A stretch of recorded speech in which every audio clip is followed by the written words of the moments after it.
नमस्कार, मी पंजाब डक. आज आहे 29 जून 2025 आणि मी जात आहे आळे फाटामध्ये मुंबईकडे जात आहे आणि ह्या करंजी घाटात आहे आणि ह्या जोर वाडीचे शेतकरी भेटलेले आहेत, तर त्यांचं म्हणणं काय ऐकून घेऊ. नमस्कार साहेब. 8-10 दिवसापासून आम्ही फार चिंतेत होतो.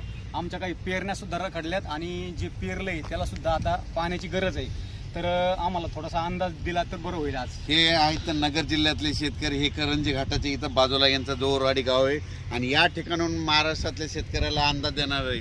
सर्वप्रथम सांगायचं झालं तर राज्यामध्ये आज 29 तारखेला सर्वात प्रथम सांगतो, म्हणजे ज्या भागात पाऊस नाही त्या जिल्ह्यासाठी सांगतो की म्हणजे नगर जिल्हा, धाराशिव जिल्हा, बीड जिल्हा, लातूर जिल्हा, परभणी जिल्ह्याचा काही भाग, या सर्व शेतकऱ्यामध्ये बऱ्याच ठिकाणी 10-12 दिवसापासून काही भागात पाऊस पडलेला नाही, म्हणून त्यांच्यासाठी आनंदाची बातमी. आज तुमच्या इकडे म्हणजे नगर जिल्ह्यात बऱ्याच ठिकाणी आज पावसाला सुरुवात झालेली दिसत. 29 तारखेला 29 जूनला आज थोडा दिसत, 30ला आणखीन वाढणार आहे. मात्र 1, 2, 3ला मग संपूर्ण भागामध्ये तुमच्या नगर जिल्हा, धाराशिव जिल्हा, बीड जिल्हा, लातूर जिल्हा या भागात पाऊस पडलेला दिसत. म्हणून ह्या 4 जिल्ह्यातल्या या शेतकऱ्यांनी अंदाज दिला. त्याच्यानंतर आपण आता पूर्व विदर्भाकडे वळू. पूर्व विदर्भातल्या शेतकऱ्याला सांगू इच्छितो की पूर्व विदर्भामध्ये नागपूर, वर्धा, भंडारा, गोंदिया, चंद्रपूर, यवतमाळ, अकोला, वाशिम, हिंगोली, बुलढाणा, जळगाव या जिल्ह्यातल्या सर्व शेतकऱ्याला सांगू इच्छितो की तुमच्या इकडे 29 जूनला म्हणजे आज तिकडे पाऊस पडणार आहे, पण 1 तारखेपासून 1 जून 1, 2, 3 जुलैला मात्र तुमच्या इकडे मुसळधार पाऊस पडणार आहे. विदर्भ, पूर्व विदर्भ 6 जिल्हे, पश्चिम विदर्भ 5, 11 जिल्ह्यामध्ये मुसळधार पाऊस पडणार आहे. कुठं अतिवृष्टी होणार आहे, कुठं भाग बदलत पाऊस पडणार आहे, कुठं रिमझिम पडणार आहे. पण सांगायचं झालं तर यवतमाळ जिल्ह्यामध्ये खूप जोरात पाऊस पडणार आहे, चंद्रपूरकडे देखील खूप पडणार आहे, नागपूरकडे देखील खूप पडणार आहे, अमरावतीकडे जोरात पडणार आहे, अकोल्याकडे जोरात पडणार आहे, वाशिम जिल्हा जोरात राहणार आहे, हिंगोलीकडे राहणार आहे, त्याच्यानंतर अकोला, बुलढाणा जास्त राहणार आहे, जळगाव जामोद घाटाच्या खाली जास्त राहणार आहे, जळगावला जास्त राहणार आहे.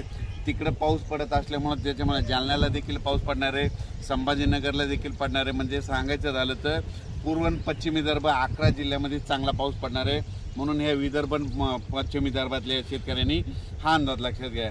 त्याच्यानंतर आपण पश्चिम महाराष्ट्राकडे वळू. पश्चिम महाराष्ट्राकडे म्हणजे आज 29 जून म्हणजे आज देखील पश्चिम महाराष्ट्रामध्ये चांगल्या प्रकारच्या बऱ्याच ठिकाणी भाग बदलत पाऊस सुरू होणार आहे. सांगलीकडं, साताऱ्याकडं, त्याच्यानंतर पंढरपूरकडे देखील, नगर जिल्ह्यात देखील बऱ्याच ठिकाणी पाऊस सुरू होणार आहे. म्हणून हे पश्चिम महाराष्ट्रातल्या शेतकऱ्यांनी अंदाज लक्षात घ्यायचा. सोलापूरकडे देखील बऱ्याच ठिकाणी पाऊस पडणार आहे. सोलापूरच्या शेतकऱ्याला खूप पूर्ण येत आहेत, धाराशिवच्या देखील येत आहेत की पाऊस नाही, म्हणून त्यांच्या देखील आज सुरुवात होणार आहे, म्हणून त्यांच्यासाठी आनंदाची बातमी. त्याच्यानंतर कोकणपट्टी आणि घाटमाथ्यावरल्या भागातल्या सर्व जनतेला आणि शेतकऱ्याला सांगू इच्छितो की कोकणपट्टी घाटमाथ्यावरला पाऊस मात्र कायम चालूच राहणार आहे, ते काय बंद होणार नाही, म्हणून हे त्यांनी लक्षात घेतलं आहे. त्याच्यानंतर आता उत्तर महाराष्ट्राकडे वळू.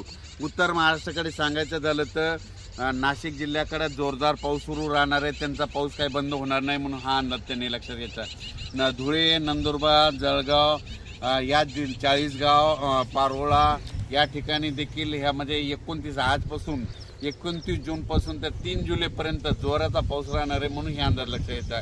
हे झालं आता संपूर्ण जिल्ह्याचं सांगितलं.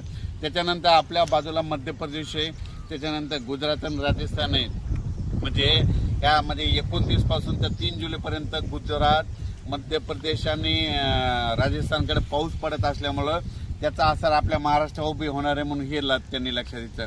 पण राज्यात याच्यानंतर तुम्हाला सांगू इच्छितो की 5 जुलै, 6 जुलै आणि 7 जुलै दरम्यान परत राज्यामध्ये पाऊस भाग बदलत येणार आहे, म्हणून हे लक्षात घ्यायचं. त्याच्यानंतर 10 जुलै ते 15 मध्ये देखील राज्यात पाऊस असणार आहे. म्हणजे सांगायचं झालं तर राज्यात असा एकदम 1 महिन्याचा, 15 दिवसाचा, 20 दिवसाचा खंड पडणार नाही. पाऊस येतच राहणार. आज ह्या भागात राहिला तो दुसऱ्या भागात राहील, पण राज्यात पाऊस कंटिन्यू चालूच राहणार आहे. खंड कसा असतो तुम्हाला सांगतो. आतापर्यंत मागचे जे खंड होते 20 दिवस महाराष्ट्रात कुठंच पाऊस पाहायला भेटत नव्हता, त्याला खंड मानतात. पण 1-2 दिवस पाऊस उघडत नाही त्याला लोक खंड मानतात, म्हणून हे चुकीचं आहे. म्हणून तुम्हाला सांगतो महाराष्ट्रात पाऊस पडतच राहणार आहे, फक्त वेगवेगळ्या भागात पडत राहणार आहे, हे सगळ्यांनी अंदाज लक्षात घ्यायचा.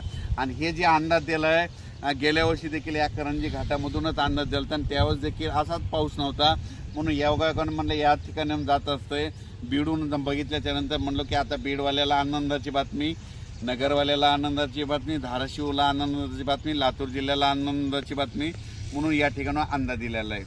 अचानक वातावरणात बदल झाला तर लगेच एक मेसेज दिला जाईल.